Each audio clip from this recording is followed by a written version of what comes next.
سماجی انصاف جو تھا. تو قائد اعظم صاحب نے کیا کہا تھا جی؟ یہ میں آپ کو پڑھ دیتا ہوں. یہ آئین نے کہا ہے، جو انہوں نے کہا ہے ڈکلیریشن وہ ہم نے فالو کرنی ہے. تو انہوں نے کیا کہا؟ اور یہ تو سب نے سنا ہوگا اور ہم بار بار پڑھ لیتے ہیں، لیکن آگے کچھ اس پہ اثر نہیں ہوتا. ہم سب پہ 96% لوگوں پہ کوئی اثر نہیں ہو رہا. تو میرا خیال ہے سوچیں اس بات کو. ججمنٹ تو امپلیمنٹ ہو جائے گی ثاقب صاحب، لیکن آپ اور میں بھی تو کچھ کریں نا as an individual. You are free and you are free to go to your temples, you are free to go to your mosque or to any other place of worship in the state of Pakistan. You may belong to any religion or caste or creed. That has nothing to do with the business of the state. یہ قائد اعظم صاحب نے کب کہا؟ اور آج تک ہم اس بات کو کوئی سمجھ نہیں پا رہے کہ بھئی جانے دیں جس نے جدھر جانا ہے، جس جو مذہب اپنا اختیار کرتے ہیں جائیں پڑھیں، ان کو کلچر دیں، ان کو پروٹیکشن دیں کہ یہ ڈائیورسٹی آئے، انکلوسیوٹی آئے، کچھ سوچ آئے، یہ آگے بڑھ سکیں. اس طرح پھر بے شمار آرٹیکلز میں انہوں نے پڑھے ہیں، میں جاننا نہیں چاہتا. آرٹیکل 4 دیکھیں جو ایک یونیک آرٹیکل ہے ہمارے آئین میں. آرٹیکل 20 ہے، article 21, 22 and it goes on 25, 36 principles of policy وغیرہ پہ.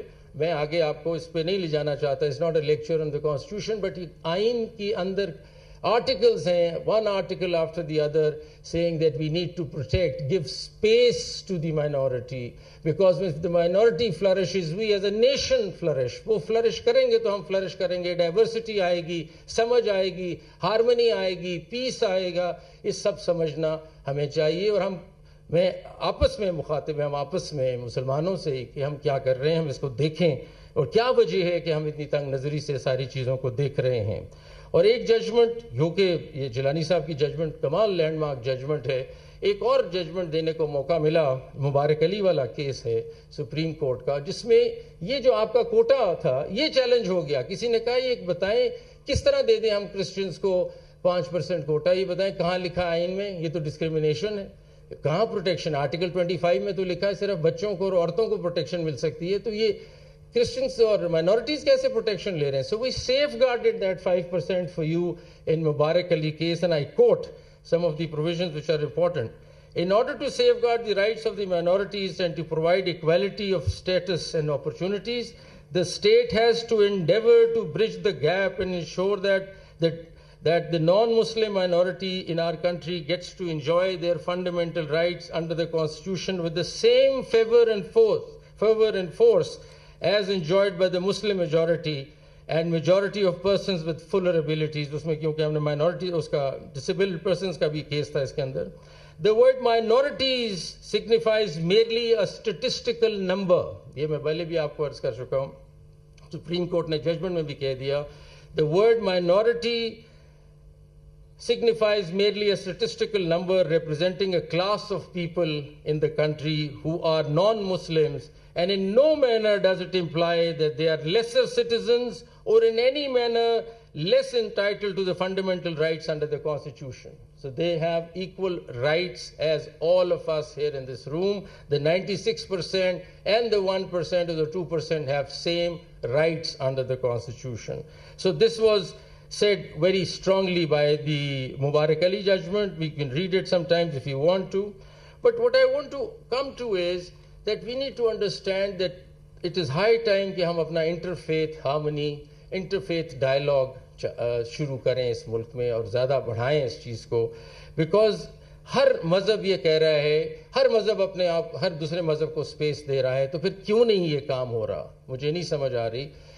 جب ہم کرسچینٹی کو پڑھتے ہیں، جب ہم سکھزم کو پڑھتے ہیں، جب ہم اسلام کو پڑھتے ہیں، سب مذہب یہ کہہ رہے ہیں کہ باقی مذاہب کو جگہ دو، سپیس دو، ایکسیپٹ کرو.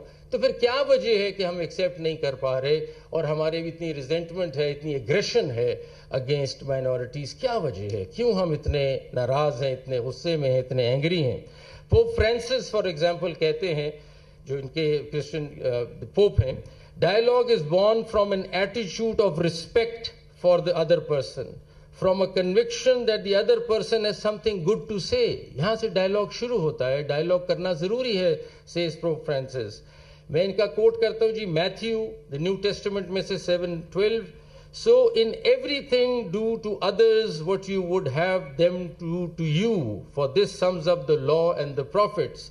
So known as the golden rule, this verse is foundational for ethical treatment and respect towards others regardless of their faith. یہ اب بائبل سے میں کوٹ کر رہا ہوں. میں فردر کوٹ کرتا ہوں بائبل سے. Romans new testament 14:13 says, therefore let us stop passing judgment on one another. Instead make up your mind not to put any stumbling block or obstacle in the way of brother or sister. This verse encourages Christians not to judge others, promoting a spirit of acceptance. یہ اب Christianity سے ہمیں message مل رہا ہے. اب اسلام کی بات کرتے ہیں. سورہ کافرون, for you is your religion and for me is my religion. اس سے زیادہ بات کیا کریں جی. آپ اپنا مذہب ہے, اس کا اپنا مذہب ہے. اس میں کیا مطلب انگریزی بھی نہیں ہے اتنی مشکل سمجھنے والی. For you is your religion, for me is my religion, says Quran. Then Surah Hujurat, O mankind, indeed we have created you from male and female and made you peoples and tribes that you may know one another. Indeed the most noble of you in the sight of Allah is the most righteous. اس میں بھی this verse emphasizes that unity and diversity of humanity encourages Muslims to respect other people. Sikhism میں آ جاتے ہیں. گرو گرانت صاحب جی کی یہ لکھا یوں لکھتے ہیں, no one is my enemy and no one is a stranger. I get along with everyone. یہ مذہب کہہ رہا ہے جی. کیا خوبصورت بات ہے. پھر کہتے ہیں جی آگے, recognize the Lord's light within and do not consider social class or status. There are no classes or castes in the world hereafter. This teaching promotes equality, unity, dismissing any form of social or religious discrimination. یہ سارے مذہب یہ کہہ رہے ہیں, مطلب جو پڑھتے ہیں ہم اس میں تو لکھا ہے سارے مذہب کہہ رہے ہیں دوسرے کا خیال کرو, ان کا اپنا پیار کرو, محبت کرو, کائنڈنس کرو. تو پھر غصہ کہاں سے آ رہا ہے, یہ انٹالرنس کہاں سے جنم لے رہا ہے ہمارے سسٹم میں. اور میں آپ کو بتاؤں کہ ہمیں ٹالرنس کی طرف آنا پڑے گا. یہ ریلیجس ٹالرنس نیسسری ہے. Now I am talking to you as a citizen to citizen. Supreme court کو چھوڑ دیں, یہاں بات صرف ہو رہی ہے شہری, پاکستانی شہری کے ناطے میں آپ سے بات کر رہا ہوں کہ بھئی یہ ٹالرنس کب آئے گی ہمارے معاشرے میں. لانی پڑے گی. ٹالرنس سے کیا ہوگا, پیس اینڈ ہارمنی آئے گی. اس میں کوئی راکٹ سائنس نہیں ہے سمجھنے کے لیے. اس سے آپ اپ ہولڈ کر رہے ہیں ہیومن رائٹس, بیکاز اگر آپ ٹالرنس نہیں کریں گے تو violation of human rights immediately شروع ہو جاتا ہے. تو اپ ہولڈنگ دی ہیومن رائٹس. پھر دوسری بات کیا ہے, جیسے ہی آپ ہارمنی کی طرف چلتے ہیں, انٹرفیتھ ہارمنی کی طرف جاتے ہیں, تو ڈائیورسٹی اور انکلوسیوٹی ہوتی ہے. ہم مختلف لوگوں سے بات کر رہے ہیں, ہم ان کے ویو پوائنٹس لے رہے ہیں, ہماری سمجھ اور ہماری ورلڈ ویو چینج ہو رہا ہے. وہ بہت بہتر چیز ہے. ہماری میوچل انڈرسٹینڈنگ بڑھ رہی ہے, ہماری اکنامکس بڑھ رہی ہے, ہماری نوکریوں میں لوگ آئیں گے, یہ ڈائیورسٹی لائیں گے, امپروو کریں گے اکانومی کو, بزنس کو, ٹریڈ کو. یہ ساری چیزیں گروتھ اور لرننگ کی طرف لے جائیں گی, ڈیولپمنٹ کی طرف لے جائیں گی. تو اس لیے اس میں سوچنے کی دو آراء نہیں ہے اس میں کہ ہمیں ہارمنی لانی پڑے گی, پیار محبت سے باقی مائنورٹیز کے ساتھ چلنا پڑے گا اور ان کو اپنے ساتھ لا کے نیشنل ڈیولپمنٹ کی طرف چلنا ہے, نہ کہ ان کو کسی طرح ہم دور کریں اپنے سے.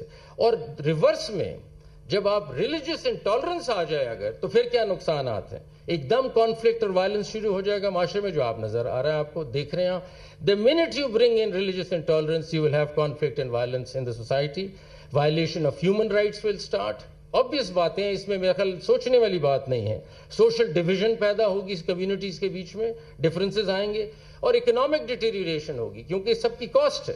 اس سارے وائلنس کی, سب کانفلکٹ کی کاسٹ ہے, اکنامک کاسٹ ہے, وہ بڑھے گی, آپ کا ملک اور پیچھے جائے گا. برین ڈرین ہوگی, لوگ یہاں سے چلے جائیں گے, وہ کہیں گے بہت زیادہ فساد ہے یہاں, بہت کانفلکٹ ہے, یہاں سے ہم جاتے ہیں کسی اور ملک چلے آتے ہیں. تو برین ڈرین آپ کی ہونے لگ جائے گی. آپ ڈیولپمنٹ اور انوویشن کو روک رہے ہیں کیونکہ آپ لڑائی کر رہے ہیں ہر وقت, آپ تو لڑتے ہیں سارا دن. تو کیا انوویشن ہوگی اور کیا قسم کی ڈیولپمنٹ ہوگی. تو میرے خیال میں بہت ضروری سوچنا پڑے گا آپ کو کہ as citizens we have to change from today onwards. We need to bring in love and harmony towards our minorities. ہمارا جب مذہب یہ کہہ رہا ہے, ہمارا آئین یہ کہہ رہا ہے, تو پھر کہاں سے ہم سوچ لا رہے ہیں انٹالرنس کی, یہ سمجھ نہیں آ رہی. تو میں جیا جاگی جو آئی تھیں, انہوں نے کہا کہ جی وائسز ان ہرڈ ہیں, تو آپ کو تو میں کہہ دوں کہ آپ کی وائس تو سن لی آج, کم از کم your voice is heard and will take it up at the supreme court. اور کچھ ہو نہ ہو تو آپ کی آواز تو سن لی. اور میں فائنلی بس یہ کہنا چاہوں گا, اور میں چاہوں گا کہ یہاں گورنمنٹ کے لوگ نہیں ہیں, لیکن میں چاہوں گا کہ وہ سنیں, اور میں 4-5 پوائنٹس کہنا چاہوں گا, اور یہ میں انگریزی میں بولوں گا. میں چاہوں گا کہ وہ اس چیز کو فالو کریں. یہ سٹیپس ہمیں لینے لازمن ہیں اگر ہم ملک کو کسی اور لیول پہ لے جانا چاہتے ہیں. اگر پاکستان نے ایک ٹالرنٹ نیشن بننا ہے, پروگریسو نیشن بننا ہے اور آگے چلنا ہے, تو یہ کچھ پوائنٹس ہیں جو میں پڑھوں گا, اور 5 پوائنٹس ہیں. دیکھیے, firstly, the state must ensure the effective implementation of these constitutional provisions جو اوپر ہم نے دیکھی. It must take proactive measures to protect minorities from violence and discrimination, ensuring that perpetrators of such acts are brought to justice swiftly and decisively. Number 2, the state must promote social harmony and tolerance through education and public awareness campaigns by fostering an environment of mutual respect and understanding. We can dismantle the barriers of prejudice and ignorance that often fuel discrimination. Number 3, the state must ensure the equitable representation of minorities in all spheres of public life, including government, law enforcement, and the judiciary. This representation is crucial for ensuring the minority perspectives are included in the decision-making processes that shape our society. 4, the state must protect the cultural and religious heritage of minority communities. This involves preserving places of worship, supporting cultural events, and recognizing the contributions of minorities to the nation's rich tapestry of history and culture. And lastly, the state must provide avenues for redress and support for minority communities facing injustice. This includes establishing commissions or bodies tasked specially with addressing minority issues, ensuring that their voices are heard and their grievances addressed. And this is what I think the state has to follow and do and take it further. And in the end, I will just quote Dalai Lama for that, and I think he's explained it all so beautifully. He says, and Dalai Lama says, "My religion is very simple. My religion is kindness." Thank you very much. یہ نہیں ہو سکتا کہ supreme court کے فیصلے پر عمل درآمد نہ ہو. اگر فیصلوں پر عمل درآمد نہ ہو تو یہ آئین کی خلاف ورزی ہوگی. سپریم کورٹ اپنا اختیار آئین سے لیتی ہے. جسٹس منصور علی شاہ سیمینار سے خطاب کر رہے تھے. ان کی جانب سے کہا گیا کہ جسٹس قاضی فائز عیسیٰ بہت اچھے دوست ہیں. اللہ چیف جسٹس قاضی فائز عیسیٰ کو اچھی صحت میں رکھے. سپریم کورٹ کے فیصلوں پر عمل ہوتا ہے. یہ نہیں ہو سکتا کہ سپریم کورٹ کے فیصلوں پر عمل درآمد نہ ہو. سپریم کورٹ اپنا اختیار آئین سے لیتی ہے. تو جسٹس قاضی فائز عیسیٰ سے بہت اچھے تعلقات ہیں. جسٹس منصور علی شاہ کی جانب سے یہ کہا گیا ہے اللہ چیف جسٹس قاضی فائز عیسیٰ کو اچھی صحت میں رکھے. سپریم کورٹ کے فیصلوں پر عمل ہوتا ہے. ان کی جانب سے یہ بھی کہا گیا ہماری ذمہ داری ہے کہ ہم توازن کو برقرار رکھیں. میں نے دیکھا کہ 2014 کے فیصلے پر اب عمل درآمد ہوا ہے. یہ نہیں ہو سکتا کہ سپریم کورٹ کے فیصلوں پر عمل درآمد نہ ہو. اگر فیصلوں پر عمل درآمد نہ ہو تو یہ آئین کی خلاف ورزی ہوگی. سپریم کورٹ کو اتھارٹی کہیں اور سے ہے آئین سے حاصل ہوتی ہے. سپریم کورٹ اپنا اختیار آئین سے لیتی ہے. اگر فیصلوں پر عمل درآمد نہ کروانے پر چل پڑے تو سٹرکچر تباہ ہو جائے گا. اگر کوئی نیا نظام بنانا چاہتے ہیں تو بنا لیں. معاملات اس طرح نہیں چلیں گے. کسی کے پاس چوائس نہیں کہ وہ بیان کرے یہ ٹھیک ہے یا غلط. اقلیتوں کے حقوق سے متعلق سپریم کورٹ کے فیصلوں پر عمل درآمد ہوگا. ہماری ذمہ داری ہے کہ ہم توازن برقرار رکھیں. ان کی جانب سے مزید بھی کہا گیا کہ ہم مسلمان ہیں, اقلیتوں کے لیے جگہ بنانی ہے. قرآن پاک کہتا ہے مذہب کے معاملے پر کوئی زبردستی نہیں ہے. اقلیتوں کے لیے اچھے حالات پیدا کرنا 96% مسلمانوں کی ذمہ داری ہے. ہمیں سوچنا ہوگا کہ اقلیتوں کے حقوق کا تحفظ کیسے کرنا ہے. انہوں نے مزید کہا کہ تمام مذاہب کہتے ہیں ایک دوسرے سے پیار کرو, تو یہ عدم برداشت کہاں سے آ رہا ہے؟